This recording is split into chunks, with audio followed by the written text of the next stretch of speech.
As always, it's a pleasure to have you join us here on Global Morning. I'm Uyi Agbofwegwe, and we can't thank you enough for, as always, making that decision 7 days of the week to join us here on the program. So, Dantily is a solo ride this morning on the show. That's to say, I'll be your host all by myself on the show today. And again, we appreciate your time. Nigeria, as always, is evolving, of course, politically and otherwise. We understand that quite a lot has changed in the last 24 hours, or at least so much has happened within that time frame. But we do hope that all of these events are ultimately in the overall interest of Nigeria and her citizens. For starters, the election in Anambra State is a matter of days away. To put it quite pointedly, is just 5 days to that election, scheduled for November the 8th, 2025. And that happens to be this Saturday.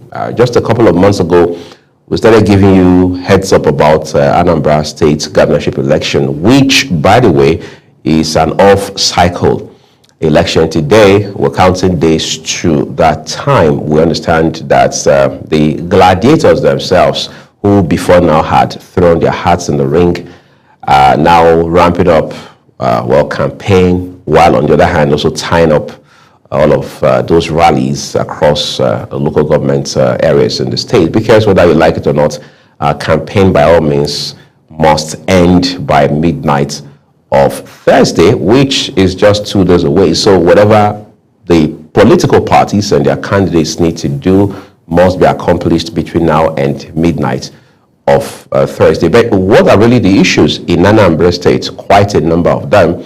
The incumbent governor, who is also running for a second term in office, has talked about quite a number of things he has done in that state. And Sunday nights at about dinner time, actually, he was on television, national television, talking about the things that he has done in the state: empowerment for young people, capital for small businesses, what else? Roads and other kinds of infrastructure. But questions were also asked him about his promise to make Anambra State mini Dubai of some kind. And the governor said it's a process. It's not just going to happen all as a stand-alone initiative. So it's going to be one block at a time approach to it. But we leave the rest for the good people of Anambra State to assess. However, there are also other contestants in this race. You have contestants of the APC, the Labour Party, and of course the ADC. So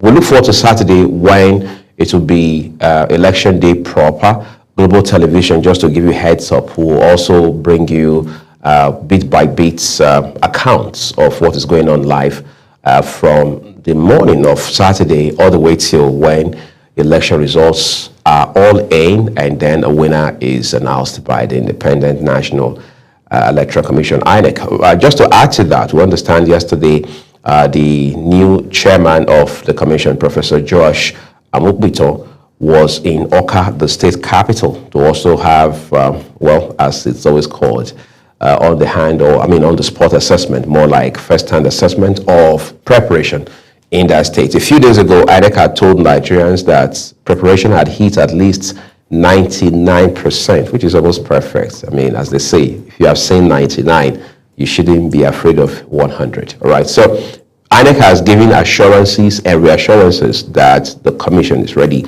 for the election. So we'll continue to also track that development for you. But then the federal government is also saying that there's a bigger issue that we should be concerned about, which borders on health. The National Association of Resident Doctors, or the Nigerian Association of Resident Doctors, I should say, has been on strike now since Saturday. It's called a definite all-out strike.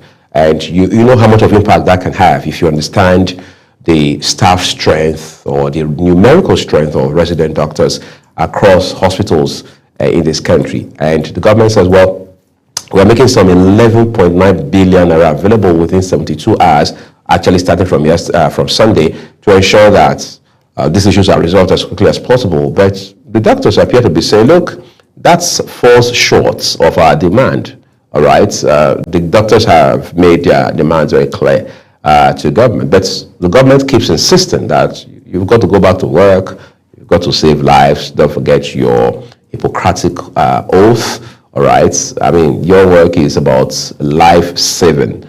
But then again, for those who save lives, are they not supposed to also have the right to stay alive, right? I mean, one good turn deserves another, or as they say, sauce for the goose is sauce for the gander. But we must also understand that this strike action by the NARD is not a standalone event or incident in itself. It's a fallout of how much we have neglected the health sector over time, all right? Because whether you like it or not, if, with a big if, the doctors were to return to work this minute, has that solved the problems, the core problems, the fundamental underlying issues in the health sector in Nigeria? We need to look at that. Why is it that the political class would not patronize Nigerian hospitals? There's a reason for that, and that reason is a no-brainer. Who should be held liable? Who should be held to account for the state of health in Nigeria as it stands today? Who is lying to Nigerians? Who is accountable or ought to be accountable for the monies that we budgeted for health in this country since we returned to democracy, for example? Or you say, okay, let's compress it a little. Let's say the last 10 years. Who should we hold accountable? Are the ministries of health across the states? Is the Federal Ministry of Health? Are the agencies tied to health ministries, whether at the federal level or the state level, the subnationals, up and doing? Are they working? Are they delivering within the framework of their respective mandates? We must look at that, for example. Up until this point, for instance, the issues around health insurance are still not clear. They are still very hazy as they come. Because it will appear that policy formulation is not a challenge for us in this country, but implementation of those policies becomes a rocket science of some kind, all right? If we say we are bringing reforms, since that is a very strong strand in the Renewed Hope agenda of President Bola Tinubu and the All Progressives Congress, what are those specific reforms we're bringing to health? Because people have to be alive to talk about infrastructure, to talk about education, to talk about other issues, including tech and the economy. So how much are we driving reforms in health? We must look at that as well. We must have key performance indicators to measure our progress. We're going on strike every now and then. For example, by the time the NARD returns to work, what happens to those who are not doctors? Because the healthcare sector is quite composite in terms of the staffing, in terms of the professionals who work in that all-important space. So how are we also taking care of those who are lab scientists, for example, those who are the health technologists? How are we providing the needed tools and resources for them? How are we looking after them? How are we attending to their welfare? We must pay attention to all of these issues. In this day and age where one of the core indicators of how nations are making progress is in their healthcare sector. Because if you look at the Human Development Index, the HDI, one of the first elements you find there is health. And then you go ahead to talk about things like education, talk about things like access to capital for small and medium scale enterprises and what have you. But how we address or eventually resolve this NARD issue will be, to a very large extent and for a very long time to come, a pointer of whether or not we want to take our healthcare issues very seriously. Let's take a quick break now. When we return, we'll bring you some other big stories unfolding across the country right now. But in the meantime, it's time to join Ramsey Enoch Agbo for motivation. Global Morning is your top morning show here on Global Television. We bring you fresh news updates daily while delving into a variety of current affairs and topics. And at the same time, keeping you well informed about important events, both national and internationals. Global Morning serves as a valuable source of information, helping viewers like you start your day well informed. Stay connected from Monday through Sunday to a wide range of latest news making rounds on Global Morning. We're on the road to protest. The president meets all of our demands.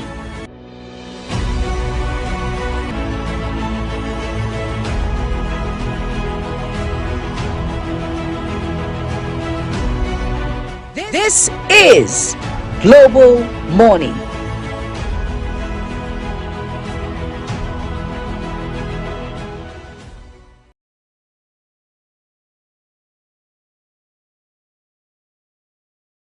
Hello, it is a beautiful day. I'm excited to come your way again with Heart to Heart. Can we talk heart to heart a little bit? Let's get ourselves inspired. In case you don't know, every day come loaded for you. In every day, there is something for you. But what is the place of hope for our everyday life? Today, we want to look at hope a little bit. Some people are hopeless already, because of the things happening around them, because of their background. But then, a lot of people don't know that their background does not have the ability to put their back on the ground. But you put your back on the ground before your background even tell on you. You don't know you can break through those hurdles. You can. Let's look at hope. I want to build your hope a little bit today on the program. Let's see what Desmond Tutu have to say about hope. As a matter of fact, according to Desmond Tutu, he said hope is being able to see that there is light despite all of the darkness. You see light when people are seeing darkness. That's what makes it different. That is exactly what makes you unique. Because what others are seeing, you are seeing a different thing. Where others are seeing difficulty, where others are living hopelessly, you see hope all the way. And that's what makes you stand out. That's what makes you break through. Let me just give us a little background about what hope is and how you can stay hopeful and the benefit and importance of hope. As a matter of fact, I'd like you to know that hope is the invisible thread, all right, that pulls us through the darkest times. Invisible thread. What did I say? Invisible thread. This thread is invisible, but you need to develop the eyes of the mind to be able to see this thread that is capable of pulling you through the darkest times. Some people don't know dark times are always there, but you have what it takes to see light, vision. Have you ever come to think about what happens when light appears in darkness? It will appear as if darkness has never been there. That is the presence of light. And that can only happen for a man, a woman who is hopeful. I would also like to let you know that it doesn't deny the presence of pain or challenges. They are always there. In as much as the earth remain, in as much as we are here, the tough times are always there. The challenges are always there. The pains are always there. But there is something that makes you unique and stand out.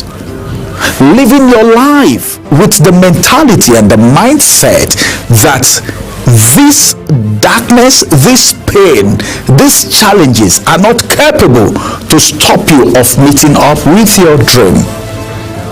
I'd like to let you know that these challenges, these pains, this darkness gives us reason to keep moving forward. That's what it means.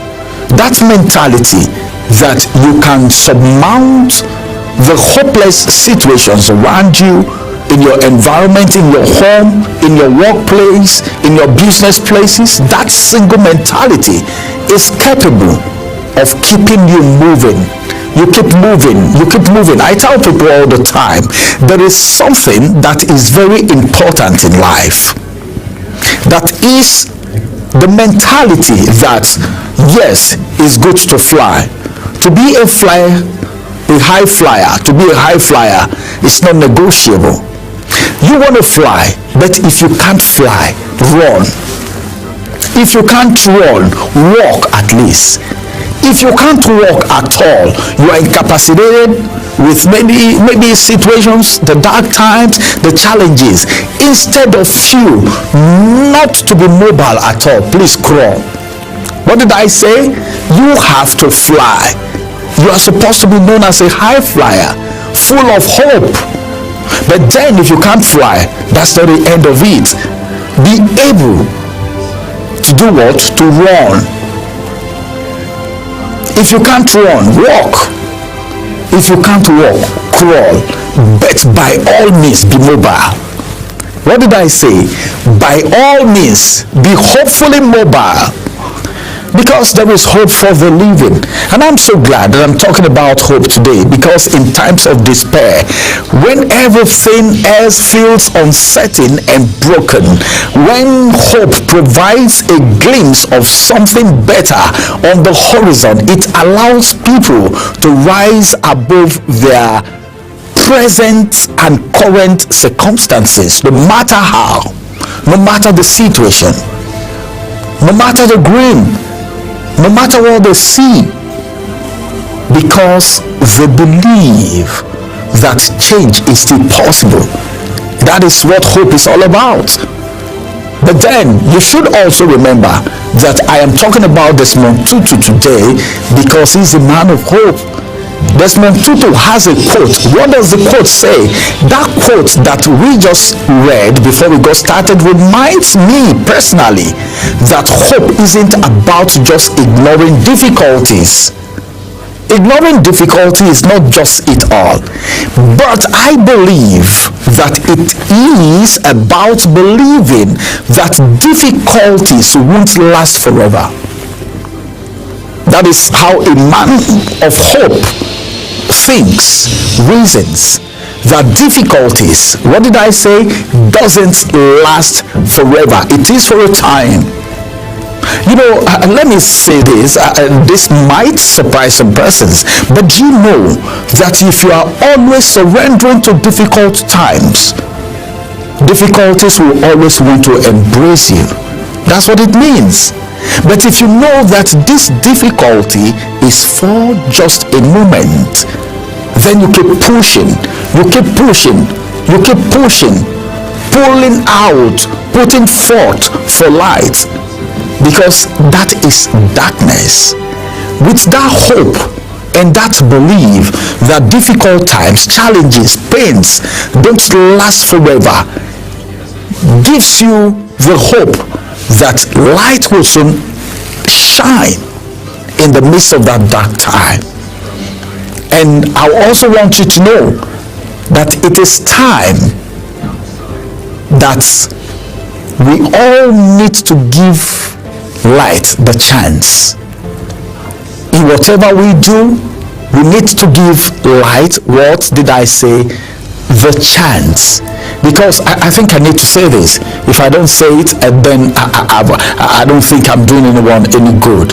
Let me just inform us that it is light that guides us when all else fails. It is hope that keeps us moving even when we don't know what is going to happen next, but we believe that all things will work together for our good. And that's the reason it's very necessary for us to stay hopeful. And when nurtured, hope can inspire action. Did you hear what I said?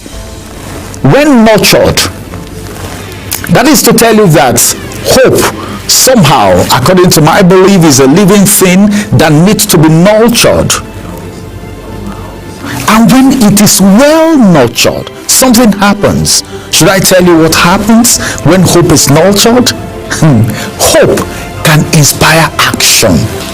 Because if you have the hope that yes, this thing is possible, you put apparatus together to work towards the possibility of that particular thing that we are talking about.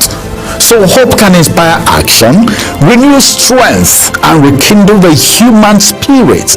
It also gives meaning to endurance and helps people stay anchored on everything around them, especially when things around you is shifting, shaky. There are storms, there are dark times, people don't believe you anymore because of one situation or the other, and you stay hopeful because you are seeing something that no one else is seeing, and that keeps you going. You keep building your hope.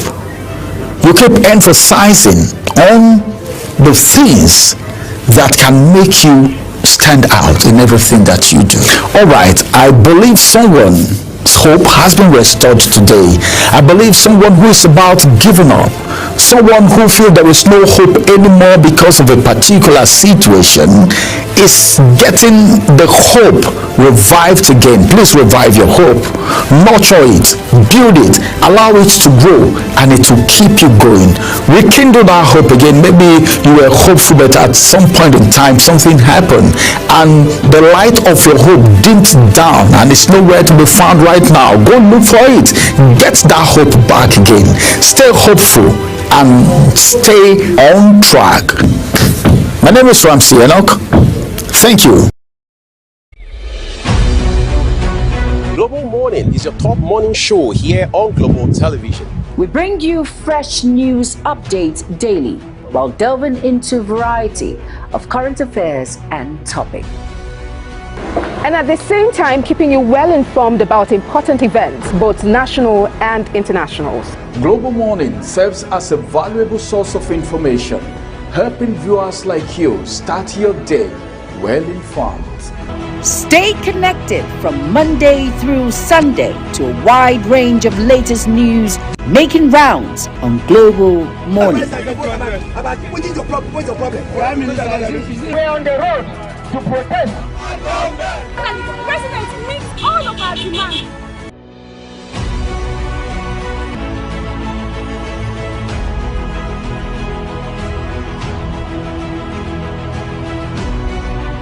This is Global Morning.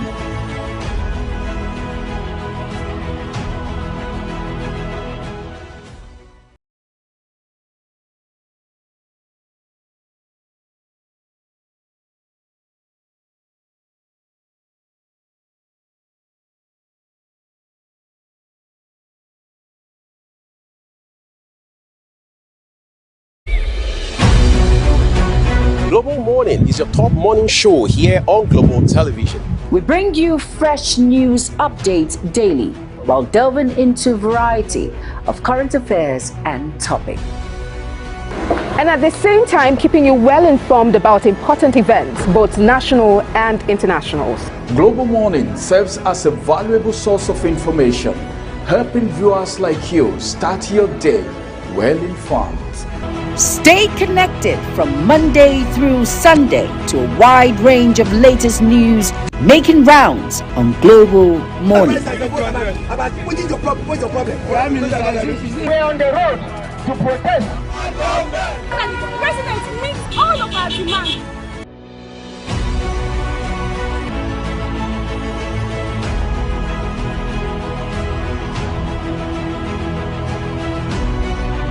This is Global Morning.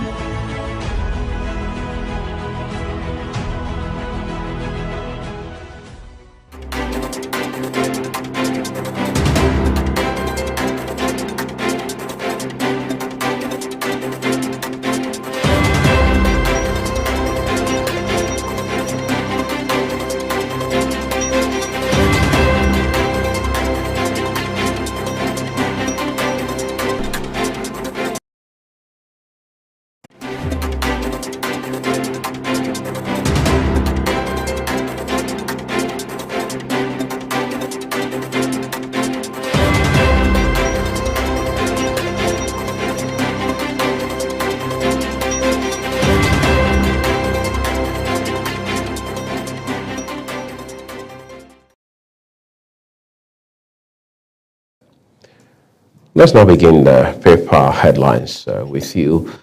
starting with the Vanguard newspaper. All right, so at the very top, right above the nameplate of the Vanguard newspaper this morning, here it says pension fund investments in federal government securities rise 18.1% to 15.8 trillion naira.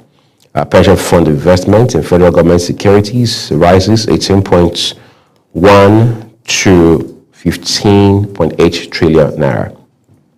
Anambra, that's a kicker. INEC vows enhanced result management credible poll. All right. Security man shot PDP secretariat amid escalating tensions. Makes you wonder, at what point will the PDP, internal wrangling end? Will the party be able to stay afloat? Will it be able to reinvent itself? Does it look like a party that can stand for election in 2027, given all of the drama that it is currently experiencing on the inside? And to think that as it stands today, quite a lot of people, especially high-ranking members of the party, founding members of the party, individuals who became governors on the platform of the party have now left. All right? NARD faults federal government welfare claims, demands truth over fiction. NARD faults federal government's welfare claims, demands truth over fiction, of course. Truth will always eat fiction for lunch. All right, so let's look at the star headline for you. Trump, NSA service chiefs meet. Quite a number of riders with that headline, but we're just going to look at a major one here. It says, as U.S. President intensifies threats. Oba Akiolu to Lagos government. Your demolitions must have human face. That's one development in Nigeria's commercial capital that has been very, very controversial. And now a notable traditional ruler in the States is advising the government to put a human face to its demolition exercise. Shake up as Navy redeploys 65 rear admirals. After Ekiti, APC stakeholders small consensus option. After Ekiti, APC stakeholders small consensus option. All right, that's also from the Vanguard newspaper. Do pick a copy and read details for yourself. All right, now let's move on to a different paper for you, this time the Nation newspaper. We begin with the star headline on the Nation newspaper. It says, Diri, I joined APC to stop Bayelsa from being buried with the PDP. Just like I mentioned a while ago, this is until less than 24 hours ago, he had resigned over a week ago. And until that time, he had been a member of the PDP right from inception and became a governor on the platform of that party and got re-elected again on the platform of the PDP for a second term. But today, the man has left the party and he says that the main reason he moved from the PDP to the APC is to prevent a situation where his state, Bayelsa, gets buried with the PDP. In other words, he's already suggesting that the PDP is dead. And you're wondering, by the time everybody leaves the PDP, what will be left of it, seeing that quite a number of governors have left that party in recent months. We had Governor Omoeno leave the PDP for the APC, that's in Akwa Ibom State. We have seen that happen with Peter Mba of Enugu State. Now it is the governor of Bayelsa State, Doyo Diri. In between these defections by these governors, we had also seen Senator Bemero Bruce, the common sense man, all right, leave the PDP as well. And today, as they say, the rest is history. So we can continue to watch and see what happens. But the fights at the National Secretariat of the party yesterday didn't tell well of a PDP that was seen as formidable and the biggest party in Africa until 2015, when, of course, it lost the presidential election to former president, now deceased, Muhammadu Buhari. All right, let's see two more headlines for you, maybe three from the Nation newspaper today. But then there's a rider to the Diri story. It says Shetima, Akpabio, Iwada governors receive defectors to ruling party, as is always the case. Assets of 6 top banks hits 207 trillion naira. And lastly, on the foot of the front page of the Nation newspaper, Oyedele unveils 50 tax exemptions and reliefs. All right, those are the headlines we have for you from the Nation newspaper today. Our next point of call will be the Daily Trust. All right, let's see what we have for you on the Daily Trust newspaper real quick here. Well, we need to look at the Daily Trust for you. All right, there you go. The big one says U.S. threats what FG should do. That's a piece of advice apparently coming from a diplomat. And then there's a rider to it. It says we have conveyed our position. House of Representatives. What's their position? Well, you can read it up on today's issue of the Daily Trust newspaper. When we move it up a notch higher, top right, it says 19 bandits killed in Kano as border attacks escalate. Parties, voters reject Niger local government poll, Bagos convoy attacked. At 1,422 naira to the dollar, naira records highest gain in October. So let's see what November will look like in terms of the parity between the US dollar and the naira, especially now that we're hearing the CBN is ramping up efforts to ensure that it continues to strengthen the Nigerian currency. All right. Then we go further down a little. Here it says pro-Wike NWC faction takes over PDP secretariat. What more do we have? Pregnancy cases on the rise in Borno IDP camps. Well, that's quite concerning. All right.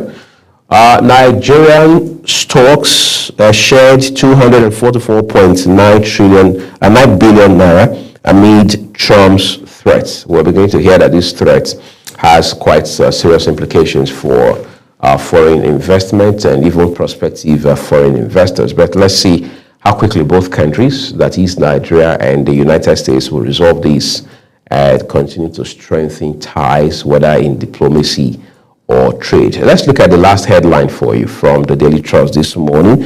It says strike, Tinubu orders immediate resolution. Okay, I think that's the way to go. That's the way to go. You can read all those details from the Daily Trust newspaper this morning. Now time to flip things over to the Guardian newspaper, right? What we have here on the Guardian, we begin with headlines just immediately beneath the nameplate for you. Top left corner, ADC slams Tinubu over Trump's military threats, rising insecurity. PDP police shot Wadata Plaza, Legacy House as Mohammed assumes office.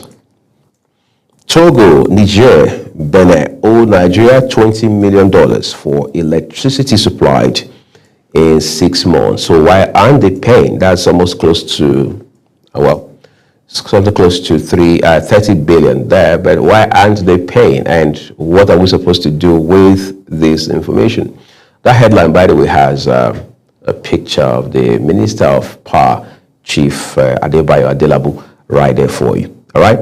And then the Star headline says Trump's threat sparks investor fears as economists split on impacts. All right. You can read it up on page 6 of the Guardian newspaper.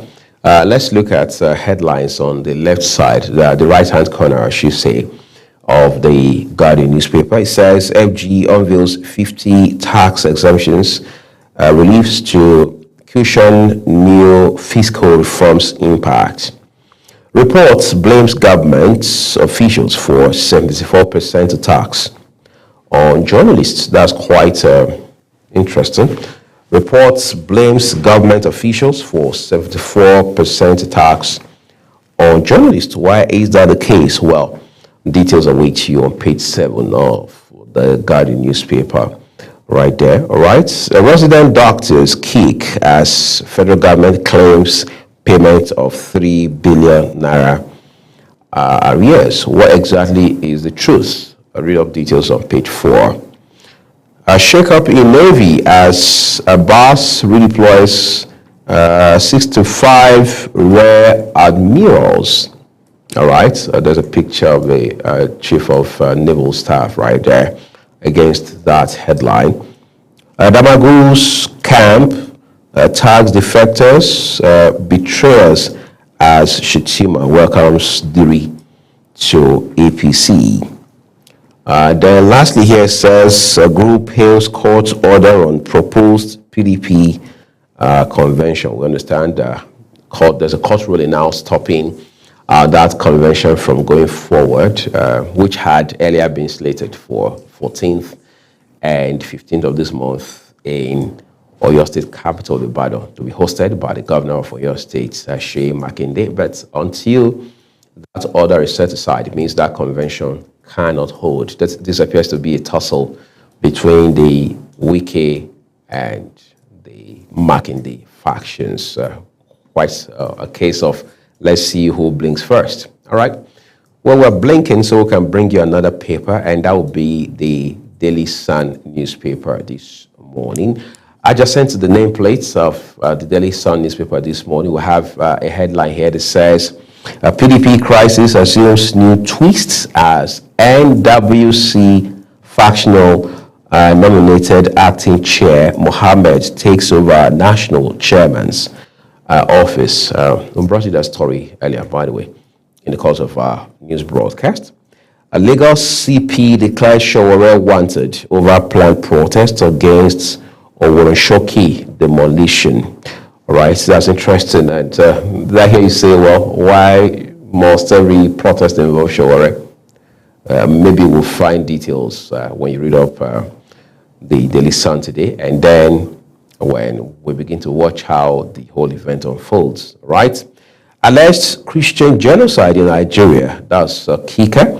How Buhari's refusal of help raised U.S. eyebrows. Okay, quite a number of headlines there.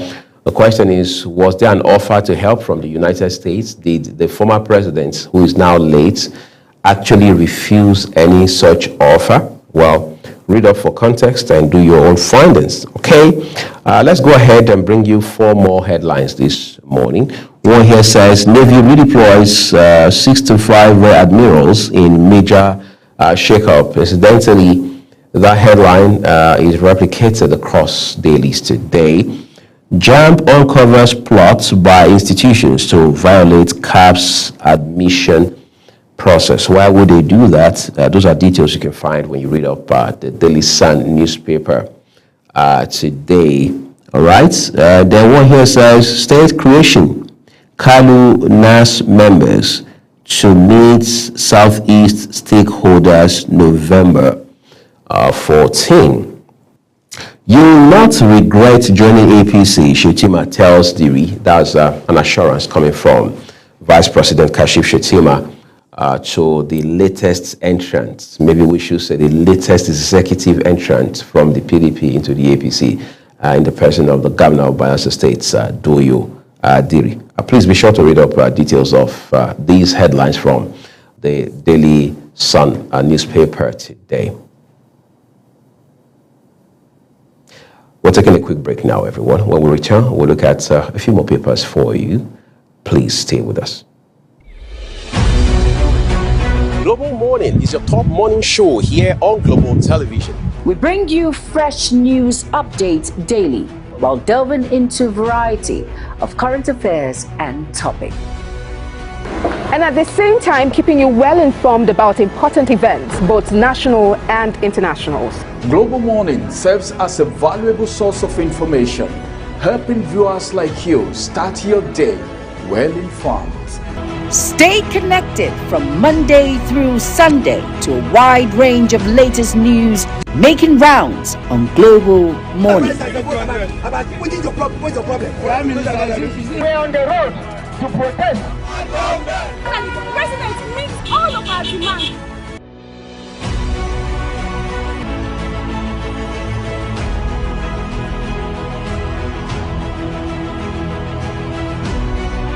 This is Global Morning.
Global Morning is your top morning show here on Global Television.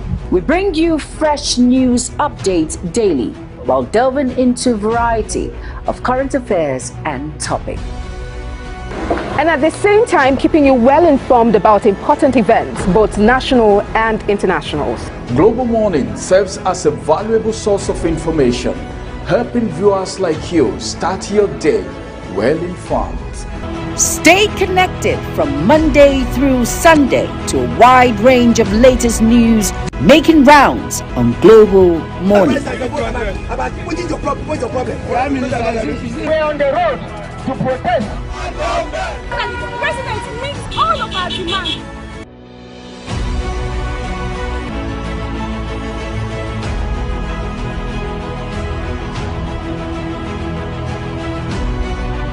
This is Global Morning.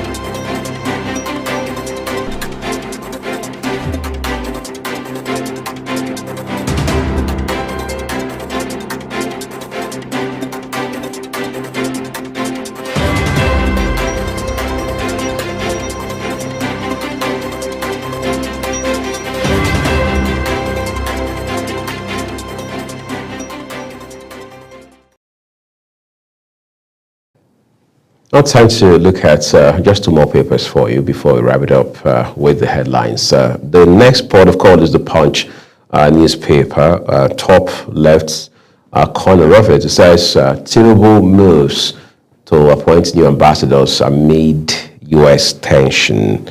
Quite interesting. We had to get to this point first. That has a rider too, and you can find its details on the second page of the Punch newspaper today.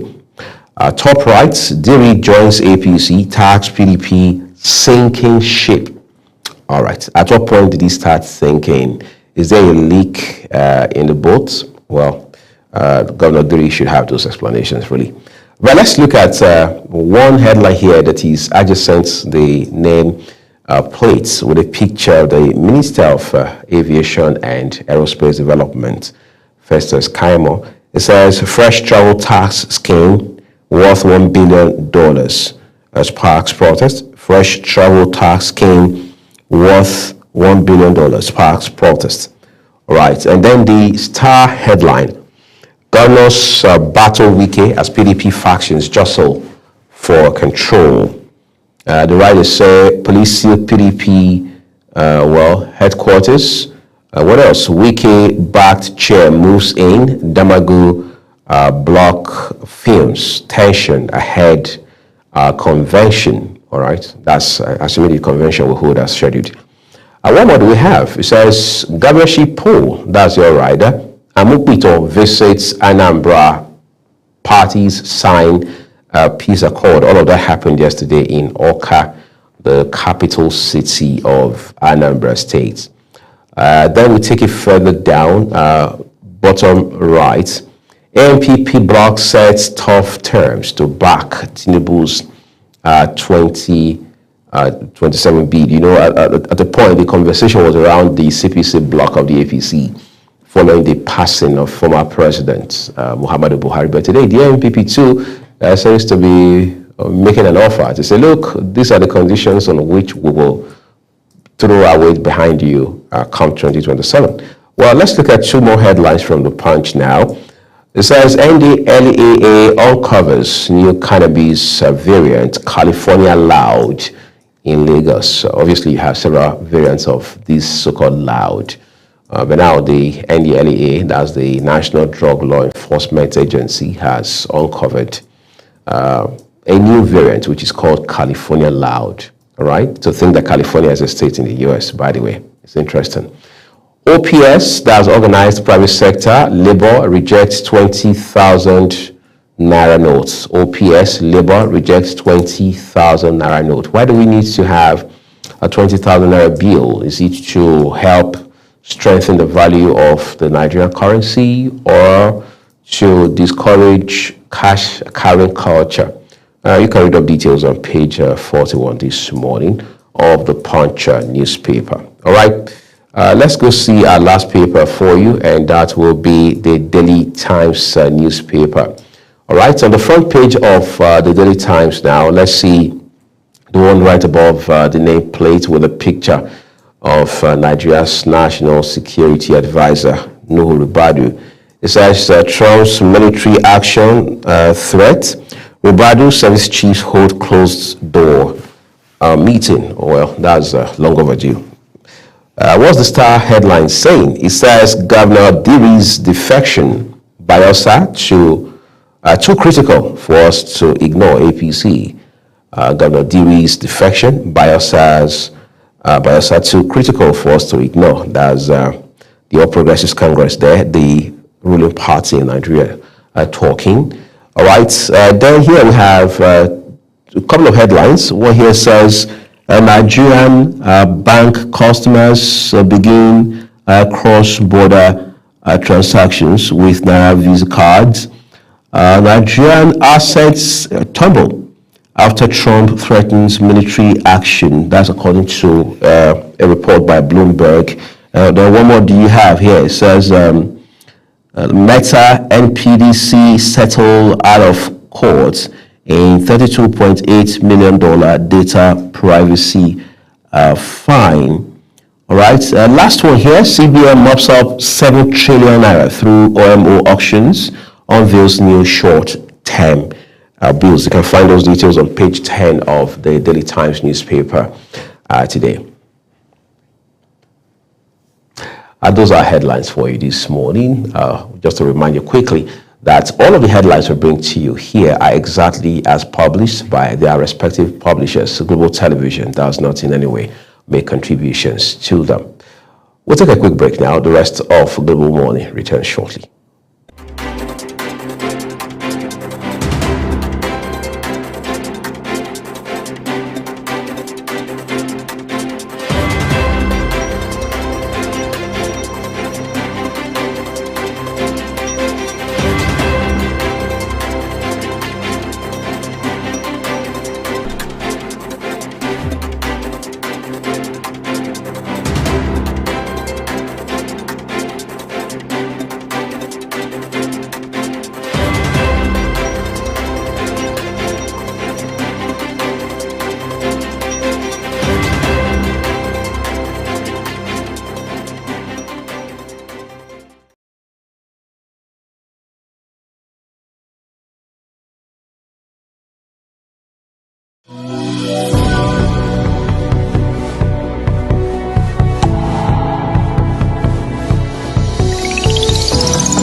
Global Morning is your top morning show here on Global Television. We bring you fresh news updates daily while delving into a variety of current affairs and topics. And at the same time, keeping you well informed about important events, both national and internationals. Global Morning serves as a valuable source of information, helping viewers like you start your day well informed. Stay connected from Monday through Sunday to a wide range of latest news making rounds on Global Morning. We're on the road to protest. The president meets all of our demands.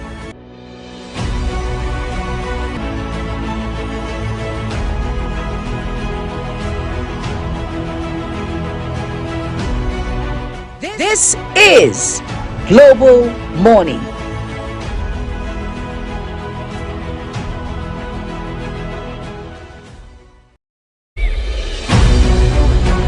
Global Morning is your top morning show here on Global Television. We bring you fresh news updates daily while delving into a variety of current affairs and topics. And at the same time, keeping you well informed about important events, both national and internationals. Global Morning serves as a valuable source of information, helping viewers like you start your day well informed. Stay connected from Monday through Sunday to a wide range of latest news making rounds on Global Morning. We're on the road to protest. The president meets all of our demands.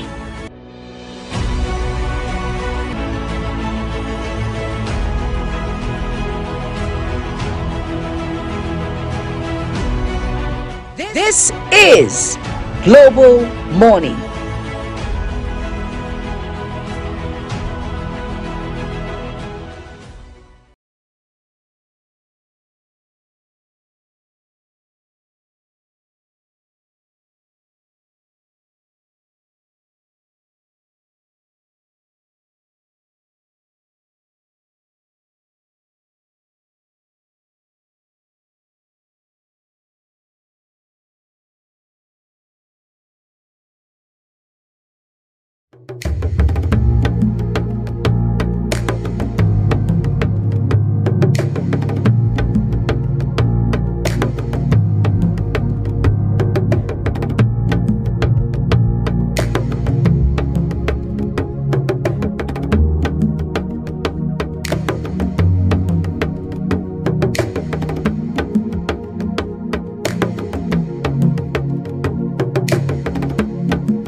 Global Morning is your top morning show here on Global Television.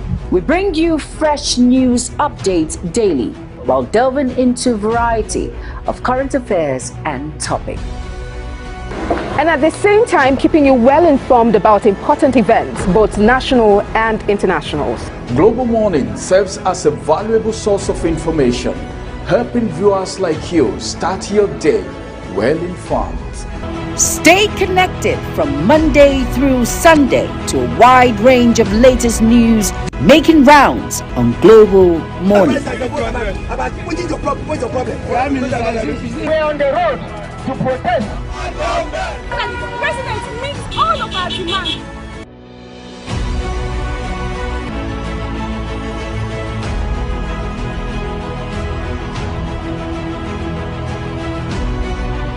This is Global Morning.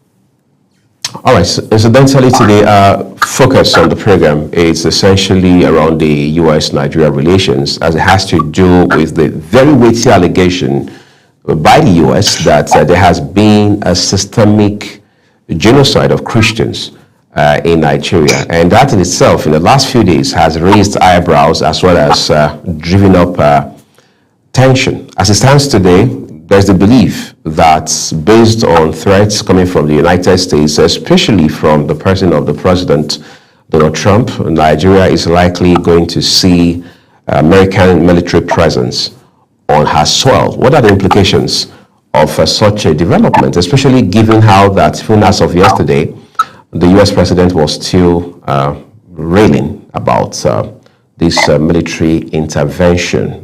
What steps can Nigeria take to help avoid this, and what are the ramifications, especially for a country like Nigeria that is a sovereign state? I'm joined virtually from Lagos this morning by a political analyst, Francis Mbene, to help our viewers understand what exactly it is we are dealing with as a nation at this point in time. Francis, thank you for joining us on Global Morning. Okay, thank you. Good morning. Thank you for the opportunity of having me around. Great. I want us to begin from the first part of the conversation, which is the basis on which many people believe that Nigeria is a sovereign state, and the worst America can do is to engage us, engage Nigeria, engage Nigerian government diplomatically. But President Trump apparently is not toeing that path. Do you see the possibility of a U.S. military presence in this country, and what does that mean for us in Nigeria? Let me start from your assertion that Nigeria is a sovereign state. By book we are, but in reality we are not. From my little knowledge of government, I think it was defined as during the secondary school day, I'm a trained scientist, so I'm not a lawyer, neither am I a political scientist, but the definition of sovereignty,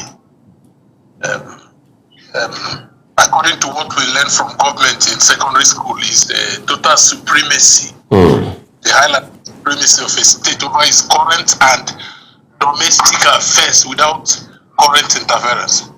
So are we saying if it is an organized body like USA that is coming, we are supreme states, but when it comes to ragtag organizations like Boko Haram and the rest, we are not sovereignty. Let me come again. Are we saying if it's coming from a body, an organized body like another country, we are sovereign? But when the interference is coming from a ragtag organization like Boko Haram, like Fulani herdsmen, and all these people causing problem, we are not sovereign. Is sovereignty also subjective? I mean, is the definition of subjective as well? By paper, we are sovereign, but by what is happening, we can't begin the argument from that premise, because there is Ghana here, our neighbor. There is other countries, our next door neighbors. Why is the USA not going there?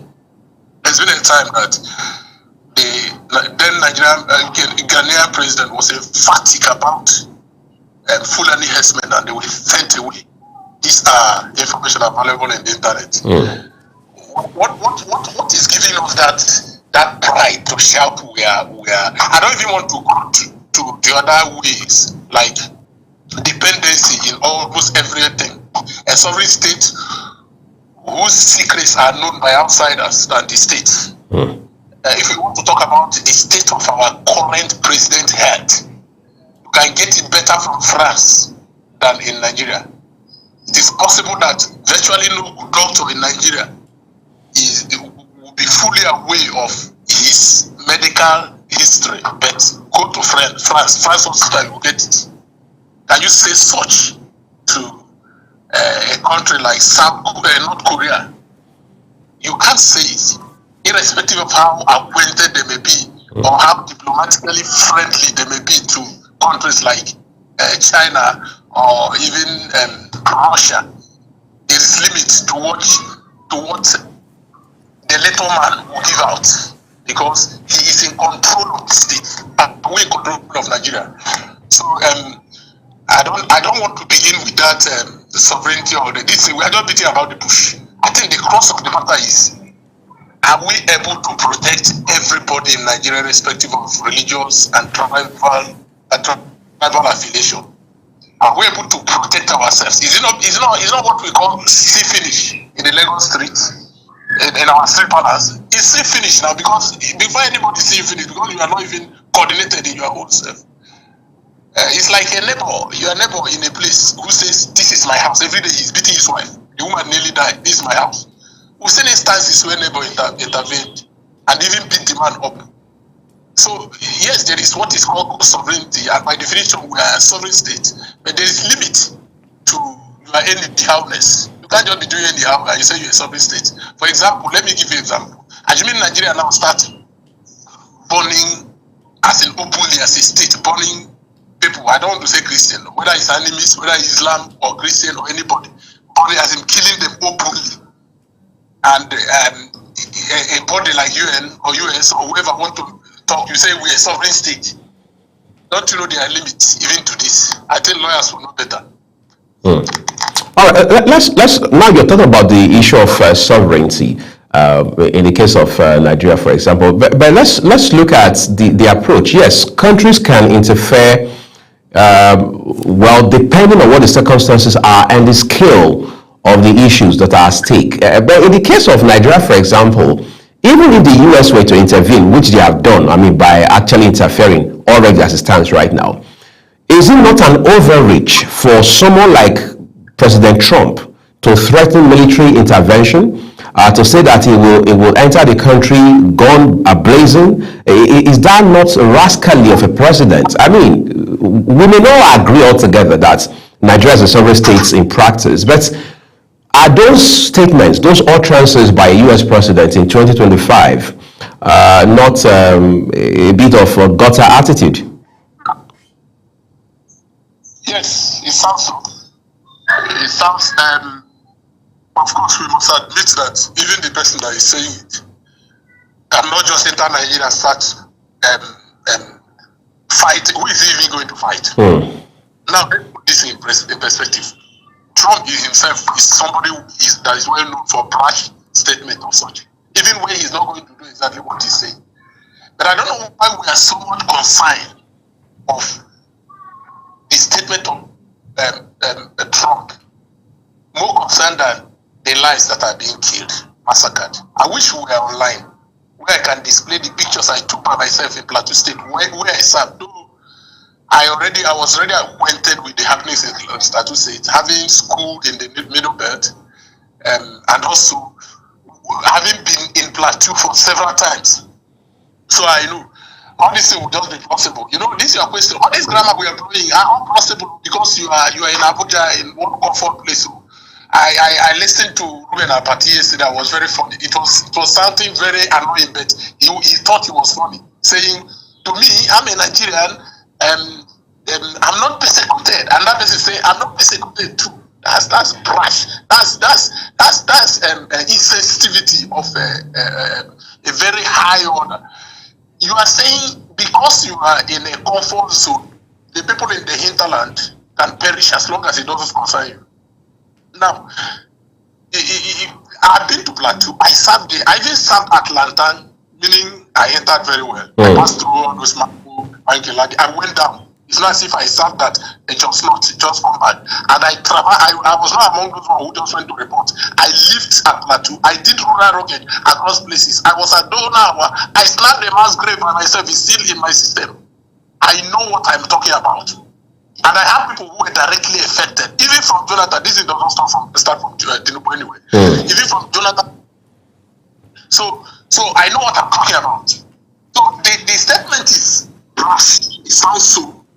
And of course, it's not just going to enter Nigeria. In Nigeria too, the data points of the APC have been mobilized well, and our politicians, not just APC, and they have so much tried to divert attention, saying it will affect everybody. As if they are going to enter into the street of Lagos and start shooting anybody they just see in Abuja. Maybe they will come to your station now and shoot you. Is it what they are saying? if there may be, or there will be, or there will ever be any intervention, it's going to be direct strike to, it may not even be put on ground. It's going to be direct strike to terrorists. So why are we so much protective of this terrorists?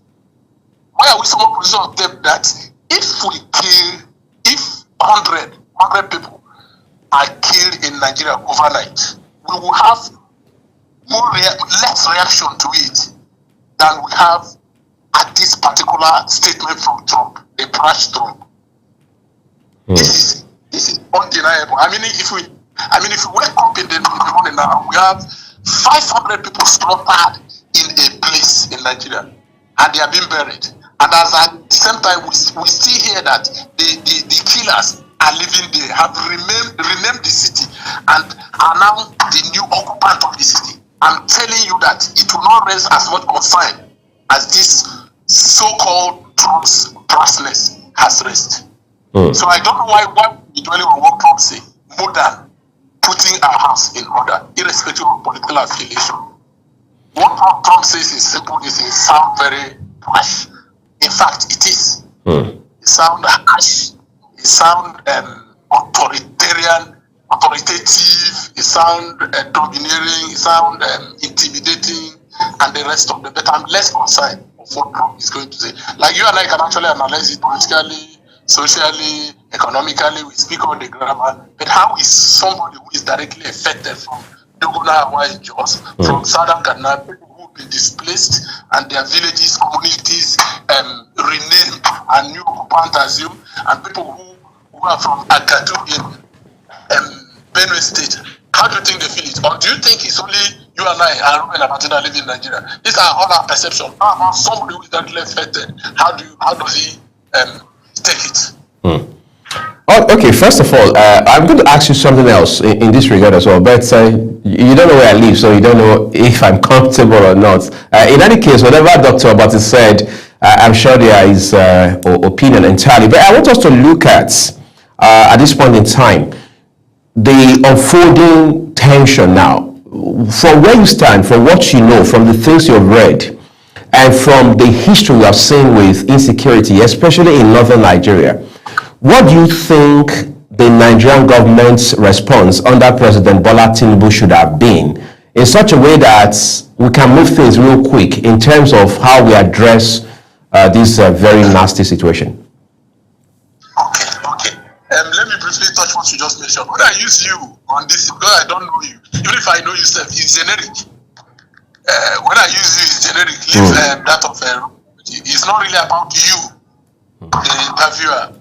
It's about you in Nigeria, right, who may or may not live in that place. Okay, the response of the president is one of those watery, repetitive. It affects everybody. I think the right response should have been first admit that there is a crisis that is on the scale of society. Now, the assumption that you can use rhetoric, repetitive, meaningless, stale rhetoric to divert attention, which I've been reading from different arms of government, shouldn't have arisen, because we should know that the people that are making the accusation are on ground. It is the American evangelicals, which I may not agree, I don't know that I agree in everything they do, that are pressurizing Trump. They feed you with wrong information. How can it be wrong information? If US decide to give you proof, will you deny it? There's nothing you know that average Nigeria do not, that the US does not know. There are nations that have worked in Southern Kaduna, that have worked in Jos, they have worked in many DC for many long time. In fact, before I even went to Mena, mid-2000s for school, I already had the voice of the Matthias. That's a publication from Jones then. The book I would still be having it now, if not because the cover was not well binded, so it is scattered with time. The voice of Matthias, it gathered testimonies of this affected zone, happenings, proven happenings. Now internet has come to help things. There are videos, there are audios. The Americans are not that lousy. intelligence are collected, if you tell them to tell you what happens, even right from this time of Goodluck Jonathan, I remember the was it happened during Goodluck Jonathan. So the response should have been that of either you are capable of proving that is wrong with empirical evidences, or you accept it and start working and say you work on it, or we are working on it. Not just we are working on it. Like from yesterday, day before yesterday, you see military even circulating some stale lies of we caught this, we released this from kidnapping. If I drop this one now and enter internet, I will see another headline. The military released this and this from this and this zones from this. Is it what we want here? There is no one you will lie. We'll dig it out. We'll go to Twitter, we'll go to Facebook, we'll go to every social media platform and dig them out and show you that this is just a speculation. Poorly edited something that you recycle. So you think you are stronger in propaganda than the Western media? No. So the right approach would have been to first admit that there is issue, not saying Muslims are also killed. Is it not giving out this power of sovereignty to others? Okay, your baby is crying, they are fighting this one, neighbors come. What is happening to this boy that it's not only him that is crying, that is being injured, he's just shouting. His mother also was wounded too. Who was supposed to protect these people? In fact, we are now saying I'm helpless. And the Muslims are also killed. In fact, Muslims are killed more. So if we are to account all this thing that is happening to Christians that have been projected for years by nations, by everybody, people have been shouting about it, that means even Islam, Muslims are being killed more than this. That means this is a killing field. That means you are inviting the international community. You are actually declaring directly or indirectly that I'm helpless. So the approach should be first accept, then you engage diplomatically, then you also leave just image managing that we are trying to do, image management. We are trying to do, and you go to work. Let's see you working. Yesterday there was a publication by one of Nigeria's frontline newspapers reporting that at least some 12 governors in Nigeria may be sanctioned by the United States government in light of this same Christian genocide conversation. Is that a pointer, or is it indicative of the possibility that the U.S. authorities probably have intelligence on certain individuals, especially politically exposed individuals who may be behind this insecurity in our country? In answering this question, I want to think in the U.S. too.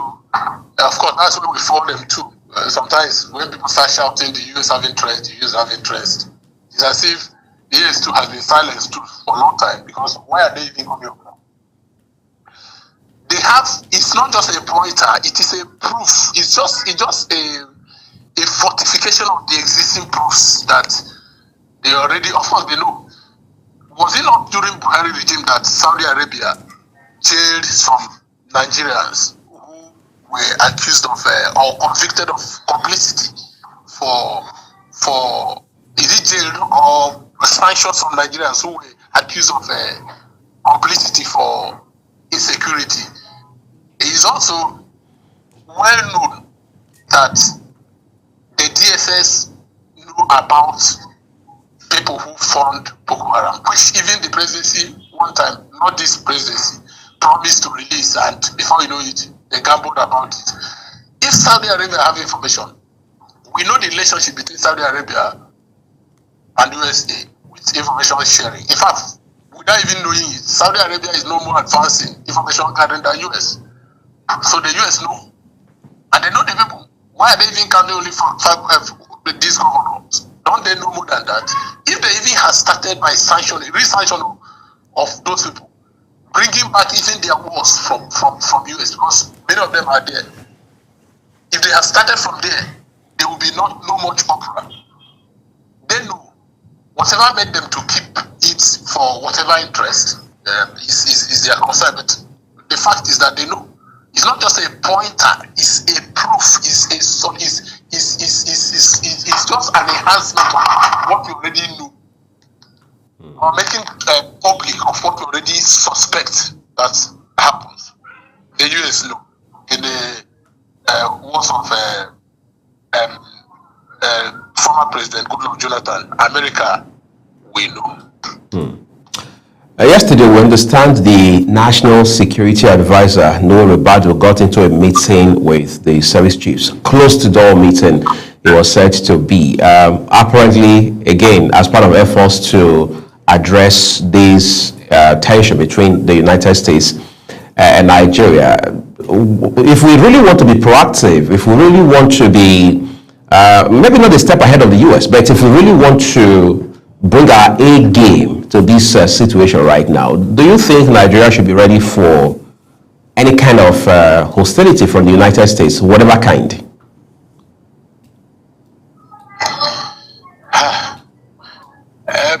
I don't know why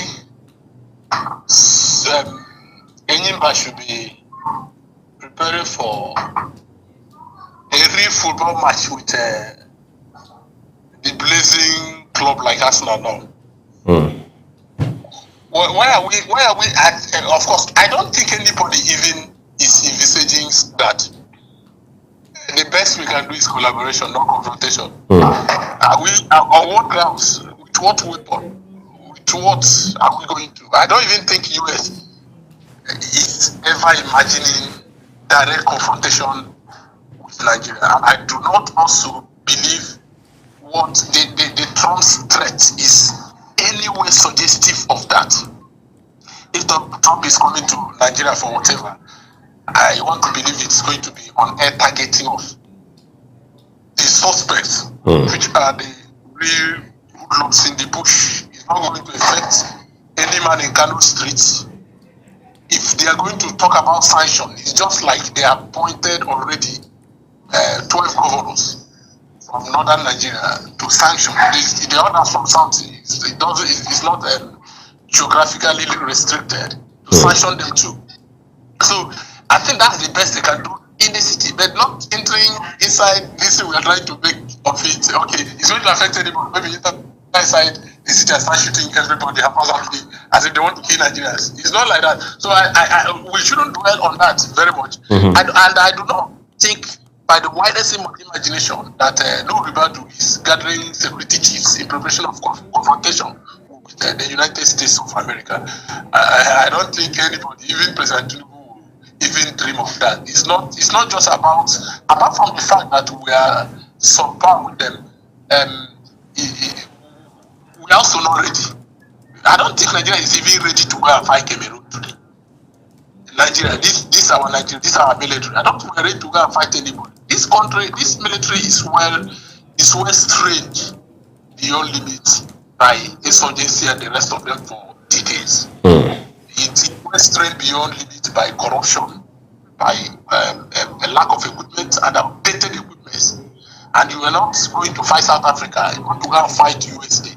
It's just diplomacy that is required. That gathering may just be most symbolic and strategic. Unless they are now going to gather for them to launch full operation on the insurgents to show the world that they actually want. But as for USA, nobody is taking anything. I'm not taking anything. You are not taking anything. Tinubu is not taking anything. Ribadu is not taking anything about going to confrontation, going on confrontation with USA. There are people who believe that for whatever it's worth, this issue, this conversation we're having is a blessing for Nigeria because this morning, news is basically reporting that the federal government, again under the leadership of President Bola Tinubu, is moving to now appoint ambassadors, which has not happened for a very long time. Do you think this is a commendable effort as part of helping to strengthen our diplomatic fronts? Okay. Are you with me? Yes, very well. Okay. Yes, now, not to know that even if everything ends today, some people will be mocking and say, okay, some of you were happy that America said they want to crush us, which is also wrong. Nobody wants to be crushed.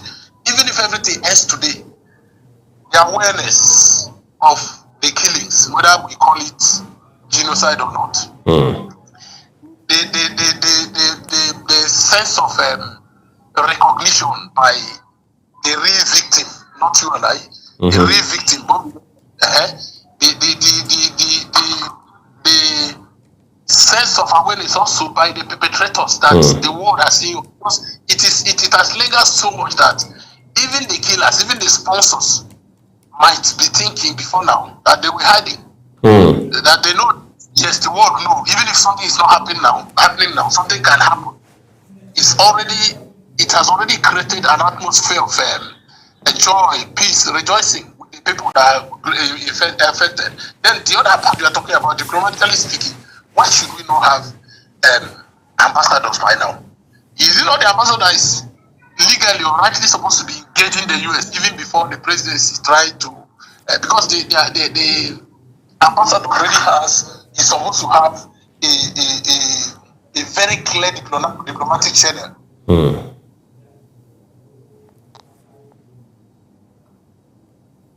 Right.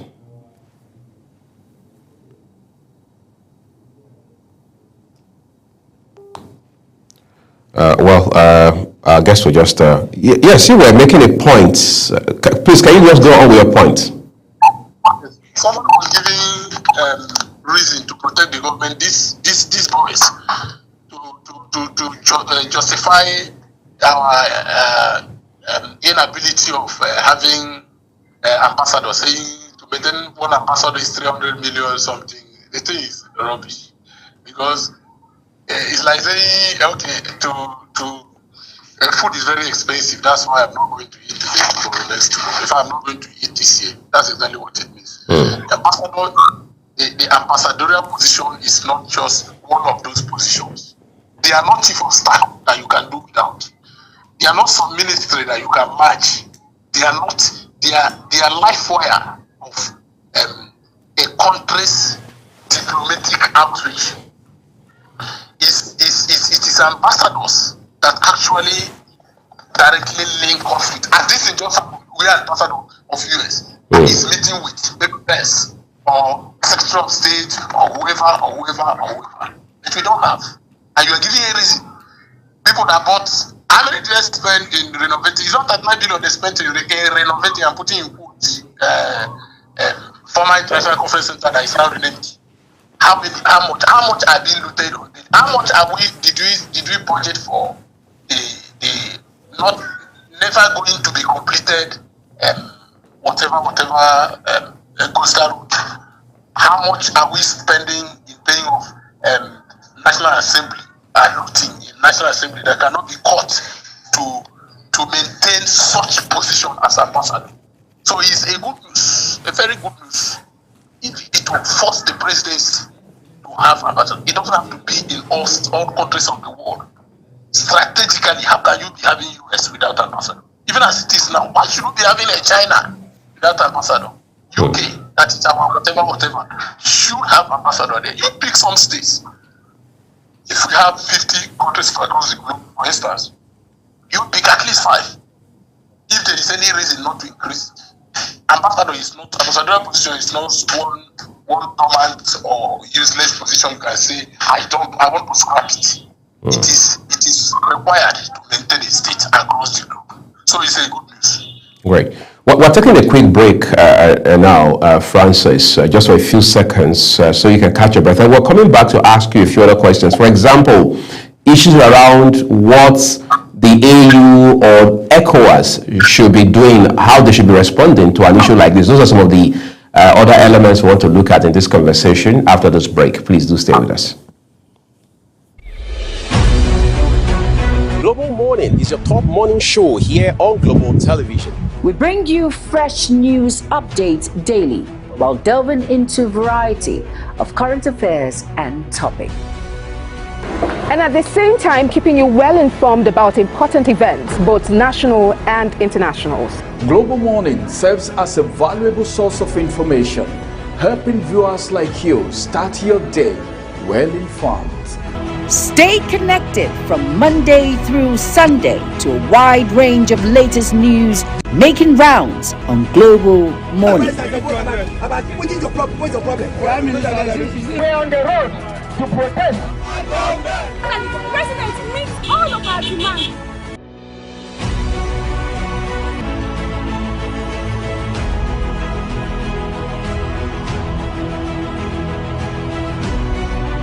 This is Global Morning.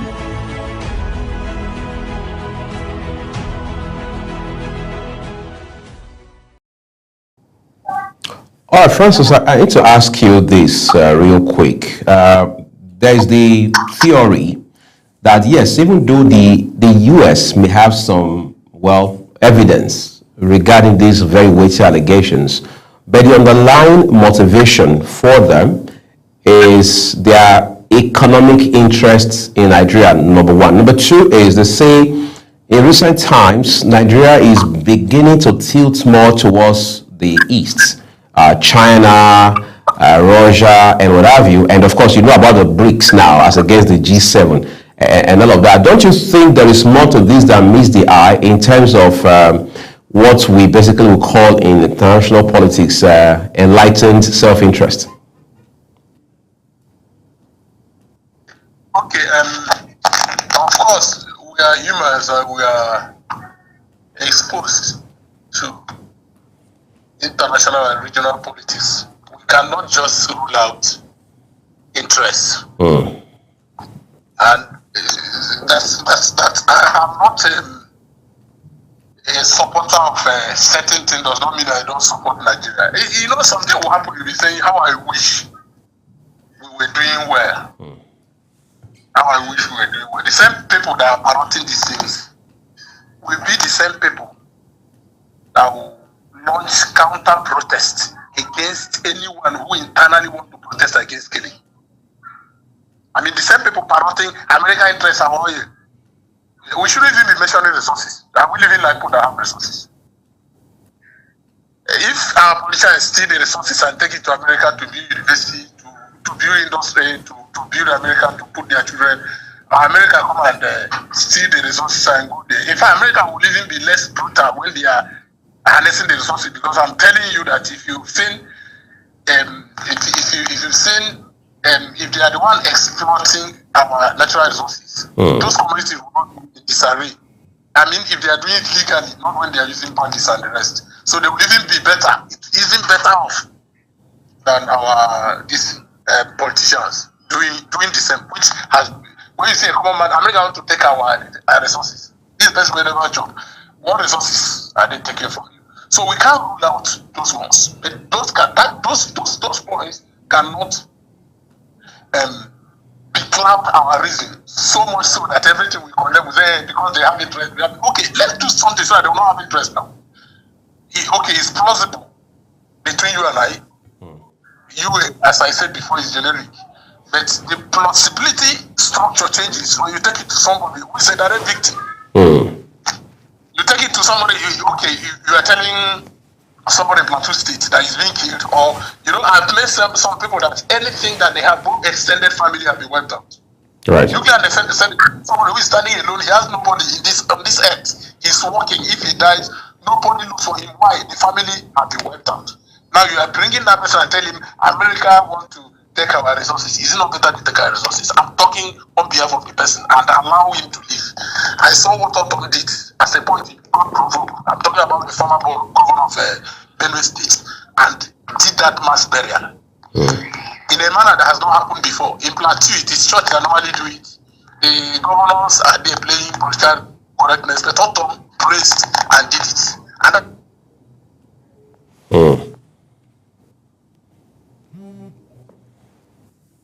Right. Oh, again, we lost our connection with our guest right there. Let's see how we can get right back to him. We're just making a point about some of the issues around Nigeria and how that those who are directly affected would react. Please, you can just quickly finish up with your thoughts. Okay, so that would be possible. That theory of they want to take our this and that would be possible for suit wearing, tie wearing commentator like me. It may again another stray bullet, I guess.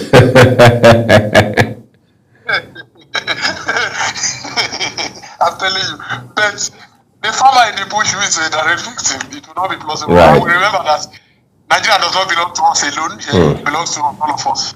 That's it. Okay. Let's talk about multilateral institutions. For example, there's the Economic Community of West African States, ECOWAS. There's the African Union, AU. There are people who say for a country, for a continent like Africa with 54 nations, you can't have this sort of back and forth between Nigeria and the United States. And up till now, we have not read or seen official statement or position, whether by the AU or ECOWAS. What are your thoughts about this? Those organizations, from by definition now, they are moribund. They are existing on paper. What have they done? What have they done? If you are talking about European Union, you see collaboration in many things. I've read a lot of articles of people urging them to. Do you even what do we have in common really? I mean, do we can work freely across the? Where are you in the beginning? These countries, if this organization, AU, African Union, and the other one you mentioned, ECOWAS, Economic Community of West African States, are highly mentioned. There is nothing they are doing. You can't walk in. You can't stand up from somewhere. No way. ECOWAS is nowhere to be found. They were not working before now, so they can't just start working because it's Nigeria. I don't know whether they are being stabbed or fought, or just because countries are not agreeing to work together or something. ECOWAS meeting does not pull any attention from media. ECOWAS cannot sanction anybody and it will stand. Have they? No. Look at when there was queue around. What were they able to do? We want to. Till now, we don't even know where they stand. There is no. Let's leave this particular organizations because they are ineffective. If they are building, they are highly dilapidated building. Maybe they worked before now, but now they are powerless. There is nothing they can do. Is it not people who should be? In fact, before 24 hours after Trump's speech, ECOWAS and AU maybe should have been issuing some very stern statement, whether it is warning not to invade Africa, invade Nigeria, not to enter their territory, or appeal, or even diplomacy too. They are not doing anything, and they are not going to do anyone. They don't have any strength for intervention, so we shouldn't be talking about them until they are better. Let's wrap it up now quickly. Do you share the opinion that this U.S.-Nigeria row will spur the Nigerian government, especially the military and defense authorities, to do more in terms of how they tackle insecurity? The way Nigeria is fashioned now, it can only happen. It can only spur them to do more, to work, if the threat continues. If the Trump administration decide to remain on the threat, if we back down now and say, okay, the work, they will not work. Another important aspect of it is that if there is any signal at all that this particular occurrence is going to affect the chances of President Tinubu in 2027, I'm telling you, they will work. But if it's not going to affect it, forget there's nothing that will happen. Look at what is happening now. What is the response? The response is that of image making. And we're trying to make the world believe, not by action or going to attack this. Instead, we are digging out stale news to reinforce our propaganda, to convince the world, as if the world, which is now a global village, does not have tools for investigation. So I do not personally believe anything will happen if the Trump administration just stop now, unless the pressure continues. Like Canada joined yesterday, the international community pressured very well, and the current administration really feel it, that it's going to affect their chances of coming back to office in 2027. They may work, but I know it's also a very tricky situation because the current administration don't want to affect the funder because they control election and votes in the north. So you don't want to affect them. But of course, you have to choose one. if the pressure build up. All right, Francis Emele, political analyst, would like to thank you very specially for taking out time to share your valuable thoughts with us this morning. Thank you very much. All right. Well, that's what we'll leave it with our first conversation. But we're going to stretch it a bit further, but from altogether different angles, still regarding the U.S.-Nigeria row. This time regarding these very weighty allegation of genocide in Nigeria. Then we also need to talk about the factors that are driving insecurity in our country and how that is damaging Nigeria's image abroad. All of that after this short break. Please do stay with us. Global Morning is your top morning show here on Global Television. We bring you fresh news updates daily while delving into a variety of current affairs and topics. And at the same time, keeping you well informed about important events, both national and internationals. Global Morning serves as a valuable source of information, helping viewers like you start your day well informed.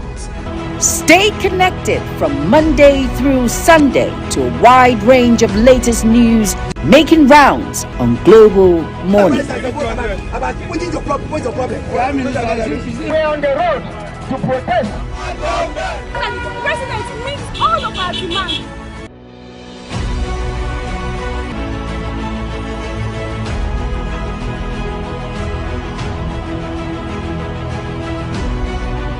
This is Global Morning.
Global Morning is your top morning show here on Global Television. We bring you fresh news updates daily while delving into a variety of current affairs and topics.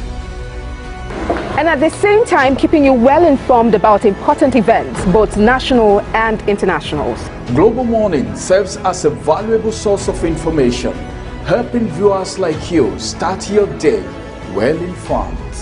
Stay connected from Monday through Sunday to a wide range of latest news making rounds on Global Morning. What is your problem? What's your problem? We're on the road to protest.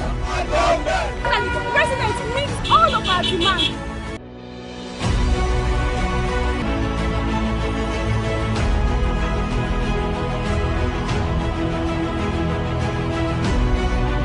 This is Global Morning.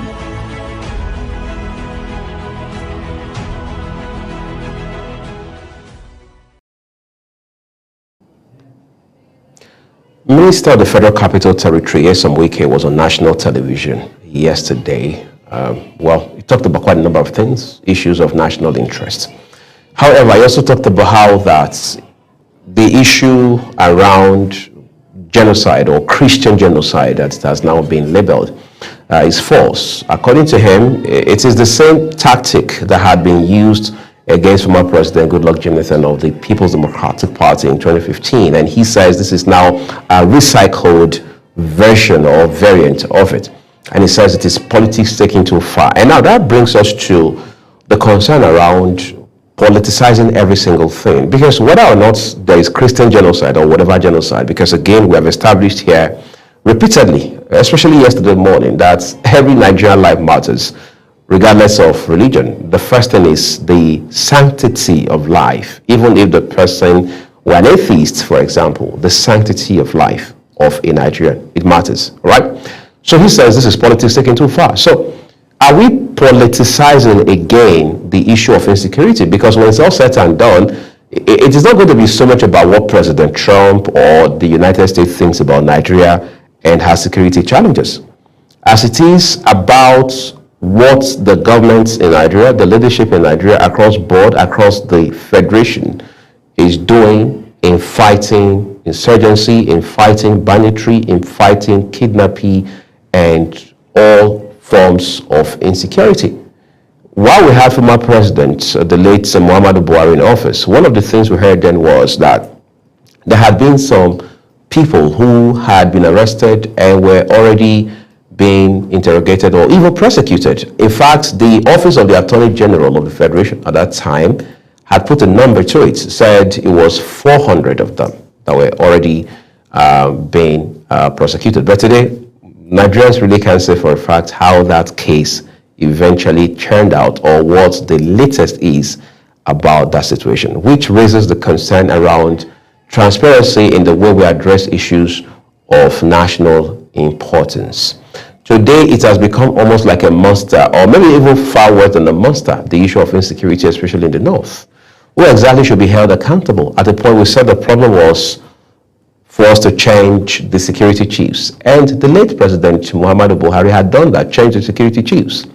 Today, few years down the line, when we look over our shoulders, can we put a finger on any specific improvement that we probably had seen with the change in leadership, whether it was defense or intelligence? Now we have new security chiefs who just came into office a few days ago. What are the expectations? What is the timeline given to each of them? What are the benchmarks by which their progress or success will be measured? To what extent is President Bola Tinubu the commander-in-chief and indeed the president of Nigeria in terms of providing leadership? Because like our guest said yesterday morning, Chapter 2 of the Constitution is very clear as to what the role of any forward-looking, responsible government is in a system like ours. However, the sad thing or the sad reality is we still see so much of buck passing, and there is always, as usual, much more than enough blame to go around. Well, We'll stay on this conversation till the end of the show. Let's take a quick break again. We'll be back shortly. Global Morning is your top morning show here on Global Television. We bring you fresh news updates daily while delving into a variety of current affairs and topics. And at the same time, keeping you well informed about important events, both national and internationals. Global Morning serves as a valuable source of information, helping viewers like you start your day well informed. Stay connected from Monday through Sunday to a wide range of latest news making rounds on Global Morning. What is your problem? What's your problem? We're on the road to protest. And the president meets all of our demands.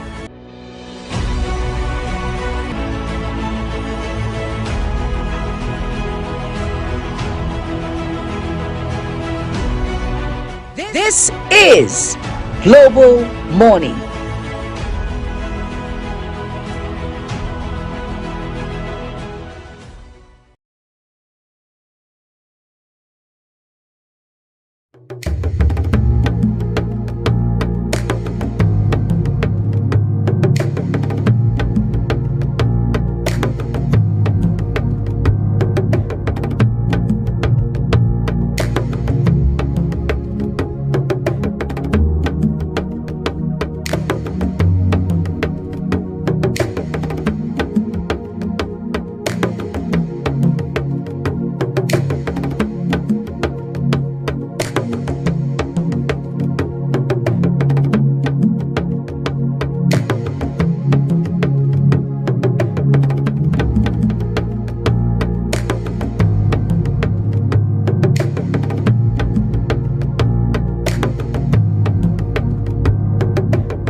Wrap it up with this second conversation for you this morning. Still talking about the U.S.-Nigeria row, which has become unarguably the biggest conversation in this country. So today, for this second discussion, I'm joined by Idris Shaibu, a global affairs analyst, to lend his 2 cents to the discussion this morning. Idris, we're grateful for your time. It's been a while. Good to see you. Thank you for having me. Great. So I want us to begin to look at this issue from quite a diplomatic standpoint. There are people who say that, look, no matter how much of grammar we speak right now, the best solution still has to be one that is diplomatic. Is Nigeria not doing that already, or you think we are not engaging effectively enough at this point? Thank you very much. You know, Donald Trump's narrative has generated a lot of concern within and outside Nigeria, to the extent that we are about to have a strained relations with our traditional ally, that is the United States of America. United States of America for decades has been our friend, even immediately after our independence in 1960. Even before now, we've had strained relations and we've rekindled our diplomatic relationship. Donald Trump's narrative is not new. He has said that. I think this is the second time that he has raised the issue of genocide in Nigeria. We've seen a replica of that during President Jonathan, when President Obama was in the government, you know, about the military violation of human rights in the conflict zones, particularly in the Northeast, that to the extent that Barack Obama's government have imposed or used the Leahy law by not supplying arms, or they didn't allow us to buy military equipment or arms from the United States in order to fight these marauders. And that is by the way, you know, and we are seeing the same thing, is the same script, a replica of that playing during Donald Trump's government. The best way to address this is to engage diplomatically and also to look inward and address some of our fundamental issues, you know, in the area of accountability, transparency when it comes to procurement of military equipment. You know, there's some level of corruption there because of bad governance and lack of accountability. That's on the Nigerian side. On the Nigerian side. So these are fundamental issues that we need to address. At the global level, from Donald Trump narrative, let me just say Donald Trump is a drama king. You know, this is not the first time that Donald Trump will make a statement that will generate reactions across the globe. Even with his neighbors, Brazil, Canada and all that, the tariff, Mexico and all that. Donald Trump's policy always, you know, creates controversy. He's a controversial personality. Oh no, you know what he's doing. And Nigeria's issue is on his table now, and any voice from the United States of America should not be taken for granted. I think a diplomatic approach is still the best pathway to address Donald Trump's narrative for Nigeria. There are people, I mean, experts on international affairs like yourself, who feel at this point in time we should have already had a date as to when President Tinubu will have a sit down with President Trump, even if it's at the White House. They set an example with President Cyril Ramaphosa of South Africa. Look at what he did when there was also the allegation of white farmers being exterminated and all of that. So for some people in and outside of Nigeria, that is a model that we can take a cue from. Do you share that sentiment? Yes, I agree. And I also have something to add to your question. Yes, ideally, when an issue like this arises, a sensitive diplomatic issue like this, a country's leader, prime minister or president should not take it for granted, through diplomatic engagement, And I have said it right before now, that when it comes to strategic diplomatic issue, we have career diplomats, even political diplomats. Right now, we don't have ambassadors in our foreign missions. I don't think we have substantive ambassadors in our foreign mission. He or she will know how to apply some diplomatic mechanism, to engage the United States government on the issues that concern on germane issues. Even crisis, conflict, economic issue. It doesn't have to be controversial issues, even issues that will bring progress to Nigeria. I think we have diplomats, our ambassadors stationed there. I'm not saying our missions abroad don't have diplomats there, but what I mean is a full-fledged ambassador should be posted to our mission, to represent Nigeria interests abroad. I think we have them on ground, in a way. Donald Trump's narrative won't be coming this time again, because he has said it before and it's still coming now, and it's something that we must show concern and in order to avoid United States strict measures, because it's going to have some negative implication.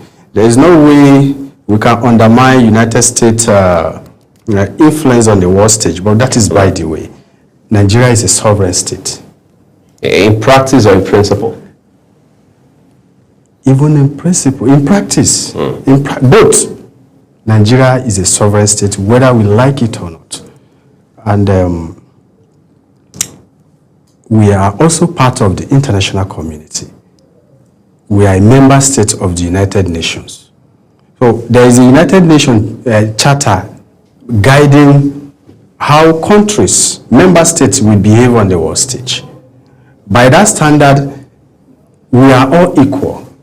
Even though some countries have influence above others, but by that principle, we are equal.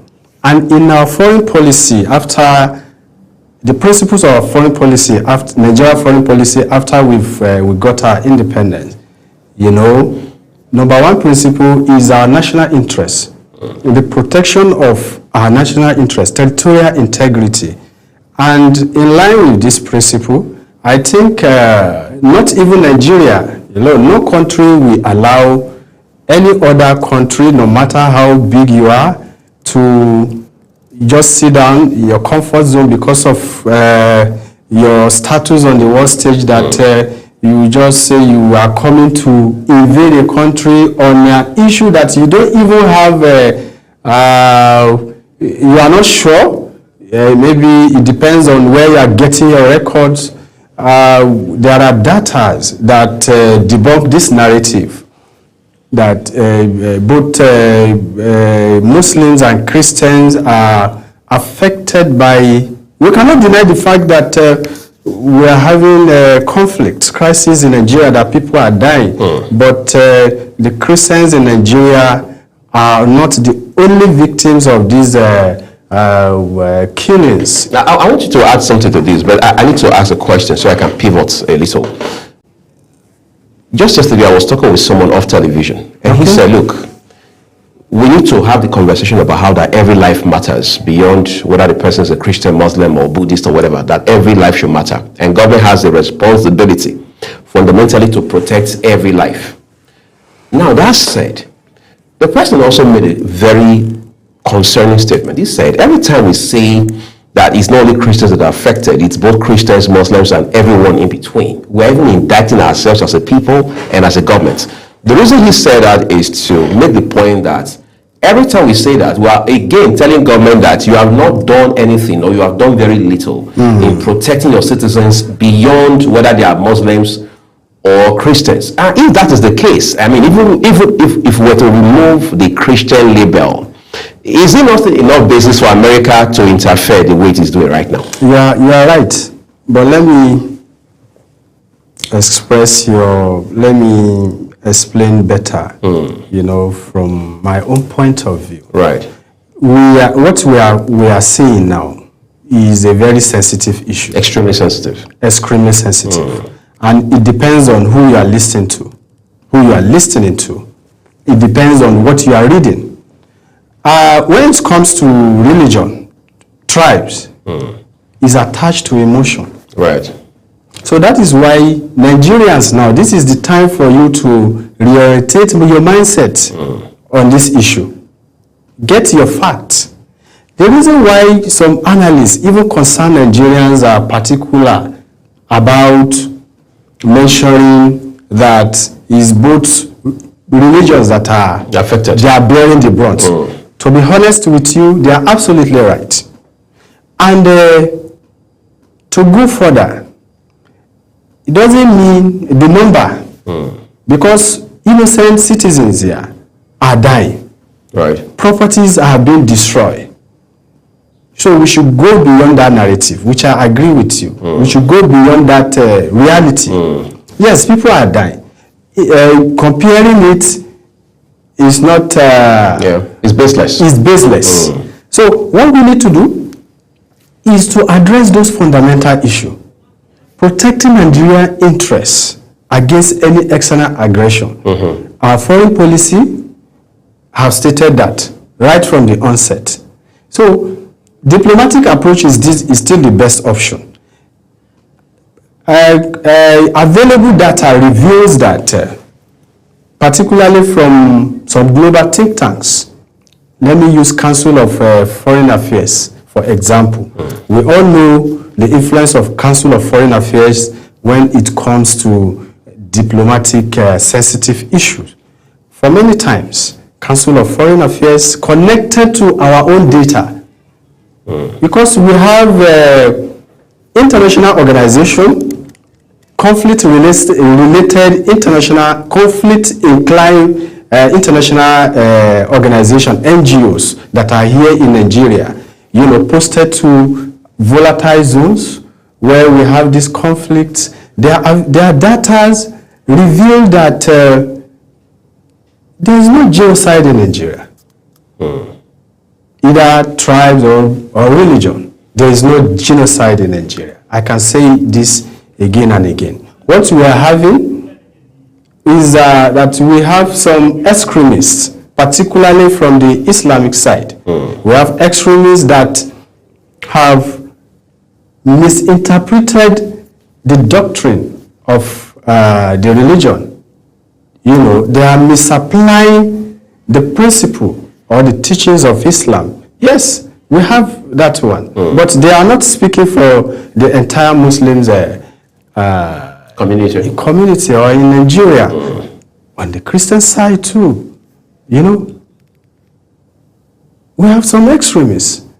And we also have liberal Christians that believes that understood how some of these Islamic extremists operate. So I think what Nigeria needs to do now is to understand the nuances of how these marauders, how these terrorists are operating. Then our government too, the issue of corruption, right, when it comes to the procurement of military equipment, you know, we need accountability on this part. When you procure, when you buy weapons from this advanced country like United States of America, use it for that purpose. Address poverty, address unemployment. You know, let's have enabling environment that will create development, not issues that will set us back. And also our engagement with outside world. We should not stick, this is the time for us to redefine our foreign policy. Right. You know, shift a little bit from our traditional friends, you know. They're already doing that by tilting more towards, in favor of the East now, China and Russia. Some people even say that's what's irking the U.S. They feel slighted. They feel they are losing a very valuable ally on the continent, which is Nigeria. Yes, I think I agree with some conspiracy theorists, observers. He's not far from it. You know, every country dances to the tune of reality. You know, when you observe something from your friend, you have to look for alternative. Right. Nigeria romancing with other allies on the world stage, you know, is not is not diplomatically wrong. So we have seen Nigeria engagement with China for long that have brought development, particularly in the area of our railways and other infrastructures, even technology and all that. So Donald Trump's tariff that he used as a weapon to shake third world countries, particularly even some advanced countries there. You know, Canada also feel that pain. Some, I think last year, you know. So countries are applying measures to neutralize Donald Trump's trade, you know, approach. You know, and Nigeria did the same thing. It's only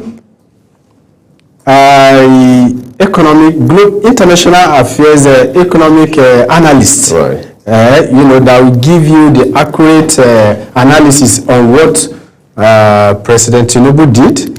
You know, when Donald Trump, when Donald Trump told some countries, said. He mentions some percentage. I've forgotten the figure. Of Nigeria was 14%. Yes, it was 14%. So what Nigeria did was to apply some internal measure to neutralize that. The impact of the tariff. So Donald Trump find this offensive, even though at the macro level, average Nigerians are feeling the heat. I can imagine. Well, let's hope we bring this to, put this issue to bed as quickly as possible. Our time will fail us to stretch this conversation beyond this, but we'd like to say a big thank you to you, Idris Shaibu, for coming to share with us briefly this morning. Incidentally, this is an ongoing development or an ongoing conversation, but we do hope that diplomatic measures will be taken, and of course, diplomatic, friendly approaches also sought in this regard. Remember, as always, that the views of our guests across all of our programs, including here on Global Morning, are their views on behalf of the entire team here at Global Television's World Headquarters in Abuja, Nigeria's capital. I will send a big thank you to you for watching. We'll see you again.